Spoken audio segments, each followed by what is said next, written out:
Hemos respondido todo. Gracias, muchas gracias. Senador Lustó.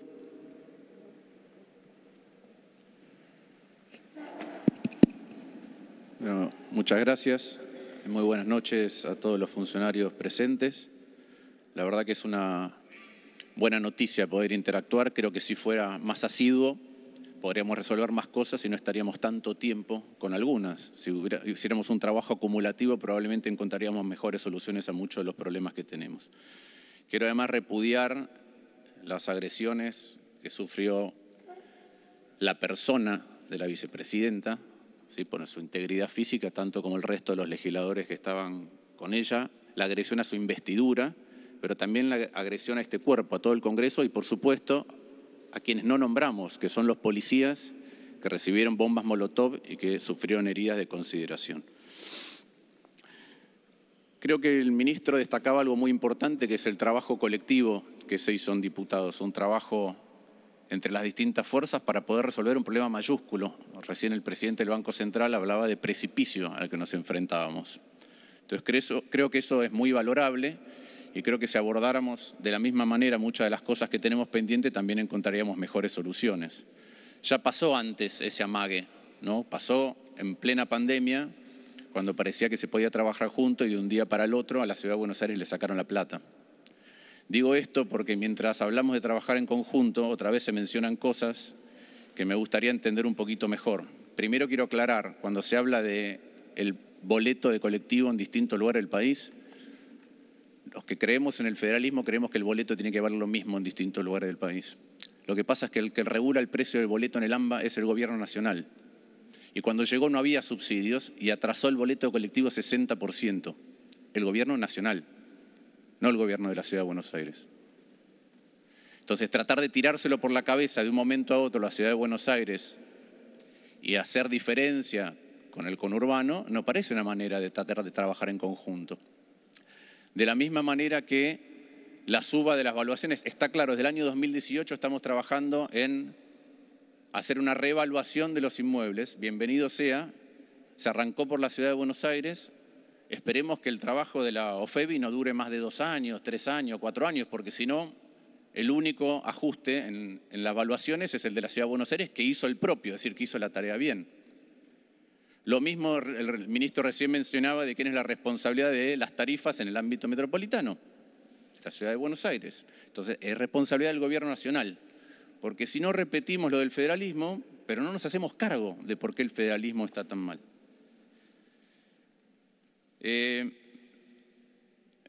Usted destacó, y yo creo que con certeza, el trabajo que hicieron diputados. También quiero decir lo siguiente, el cronograma que usted nos trajo al Congreso es muy exigente, porque el programa vino a último momento. Tan exigente es que en la Cámara de Diputados se tuvo que trabajar en una semana y acá, si lo trabajamos como se trabaja habitualmente, no llegamos al vencimiento del 22.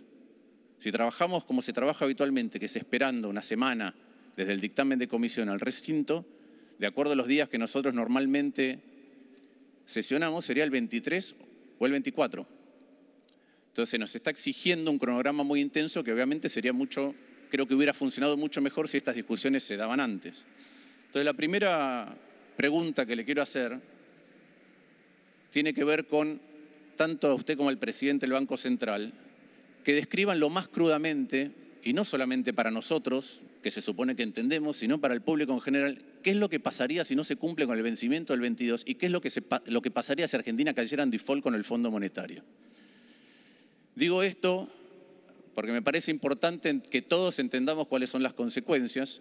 En el memorándum de entendimiento, cito textual, dice que el Poder Ejecutivo espera que lo que envía al Congreso tenga amplio apoyo político y social. Y han visto de la oposición unanimidad en ese apoyo y sin embargo en el oficialismo todavía no hay apoyo unánime. Entonces creo que sería muy importante para todos los senadores que tienen que tomar una decisión, entender cuáles son las consecuencias de esto. En segundo lugar, los memorándum de entendimientos en general contienen las fechas de desembolsos. Acá no hay fecha de desembolso, se supone que están calzadas con los vencimientos, pero tampoco tenemos las fechas de vencimientos. Y usted dijo algo que también comparto, y es que la acumulación de reservas es casi el objetivo fundamental del programa y, sin embargo, si no sabemos cuáles son las fechas de desembolso, se corre el riesgo de que maquillemos las reservas de acuerdo a cuándo sean los desembolsos y entonces no estaríamos cumpliendo con el objetivo principal. En tercer lugar, quiero saber eso, si existen, la pregunta es si existen esas fechas concretas y si se pueden conocer o por qué no están incorporadas. En tercer lugar, y lo más importante, desde el punto de vista de lo que le interesa a los argentinos, este es un programa que cuando uno mira hacia dónde va a un crecimiento de 3,5, 4,5 este año, va al 2,5, 3,5 el año que viene, rangos. El siguiente, 2,5, 3, es decir, que va reduciéndose el crecimiento de la Argentina. Y como crecimiento potencial hacia adelante es 1,3/4 o 2,1/4. Ese es el rango en el que nos vemos para el crecimiento potencial a futuro.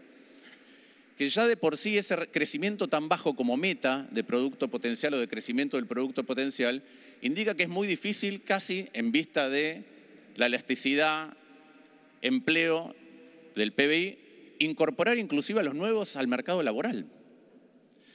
Si creciéramos a largo plazo esa tasa, tardaríamos 69 años, entre 69 y 125 años en duplicar el ingreso por habitante en la Argentina. El resto del mundo tarda 30. Tardaríamos entre 69 y 125 años. Y ese programa que se desgrana ahí, que espero que no sea la visión del Poder Ejecutivo para adelante de la Argentina, además convive con rangos inflacionarios muy altos, 38 al 48.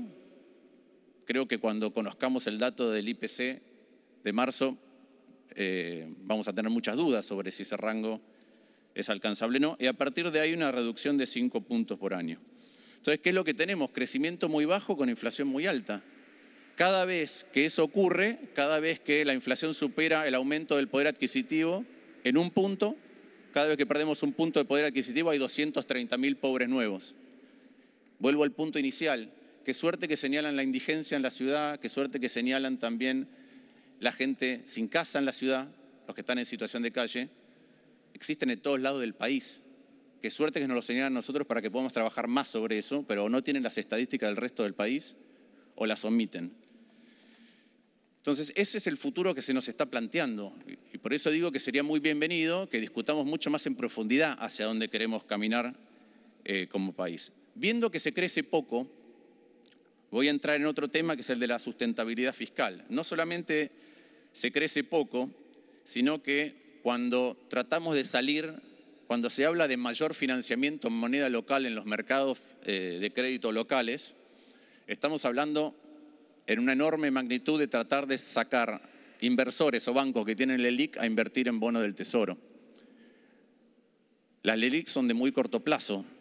Se supone que tenemos que tratar de extender los plazos de bonos del Tesoro, porque si no corremos el riesgo que ya vivimos antes, 2018 y 2019, que los vencimientos son tan grandes de corto plazo que corremos el riesgo, si se cierran los mercados, de volver a repetir una situación. Y para poder hacer eso, para poder extender los plazos y financiar tamaña cantidad de necesidades financieras, muy probablemente tengan que subir las tasas.